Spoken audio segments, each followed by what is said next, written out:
Hello everyone, welcome to our channel, and today we will see how we can get reply option on our Instagram. So first of all, open your Instagram, and after that go to your messages, open any messages of your choice, and then just swipe up to the very top in your messages, and you will see this option of vanish mode, and let it turn on, and then you will be able to see replies on your messages. And that's how you do it.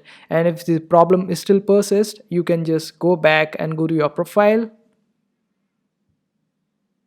and then click on the three lines on top right corner and click on settings.